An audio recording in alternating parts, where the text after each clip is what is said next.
দর্শক, দেশে চলছে এখন পিয়ার নিয়ে রাজনৈতিক দলগুলোর ঠেলাঠেলি। এই ঠেলাঠেলি দেখে নানা সংলাপে চলছে বলা বলি। পিয়ার নিয়ে টকশো কিংবা প্রেস ব্রিফিং এ নেতারা পাল্টাপাল্টি মতামত জানান। তাই দেখে আমার ফ্যান ফলোয়াররা বলে, ভাই বিষয়টি নিয়ে আপনিও একটি ভিডিও বানান। তাই তো চলে আসলাম ক্যামেরার সামনে পিয়ার নিয়ে আপনাদেরকে সামান্য কিছু ধারণা দিতে।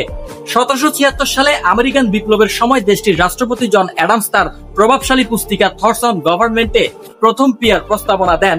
পরে আধুনিক বিশ্বে 1899 সালে বেলজিয়ামে সর্বপ্রথম পিয়ার পদ্ধতির মাধ্যমে অনুষ্ঠিত হয় নির্বাচন। এখন পর্যন্ত ইসরায়েল সহ বিশ্বের 85 দেশে পিয়ার পদ্ধতি চালু আছে। তবে কিছু কিছু দেশে পিয়ার নিয়ে বেশ জটিলতাও রয়েছে। মূলত পিয়ার মানে প্রতিটি রাজনৈতিক দলের প্রাপ্ত ভোটের আনুপাতিক হারে আসন বন্টন হবে। অর্থাৎ যদি কোনো দল মোট প্রদত্ত ভোটের 10% পায়, তাহলে সেই দল আনুপাতিক হারে সংসদের 10% বা 30টি আসনই পাবে। তবে এই নির্বাচনী ব্যবস্থা কয়েকটি দল মনে প্রাণে চায়, অন্য দল আবার এই পদ্ধতিতে একক আধিপত্য কমার ভয় পায়।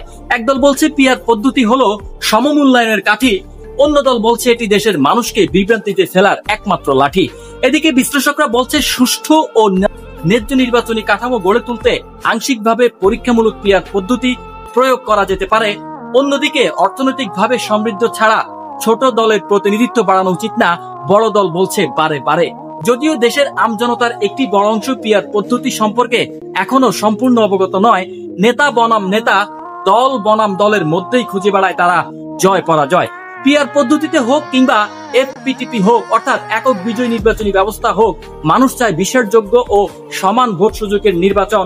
পাশাপাশি তাদের চাওয়া যে সরকারি আসুক না কেন, সমৃদ্ধ হোক জীবনযাত্রার মান, উন্নয়ন।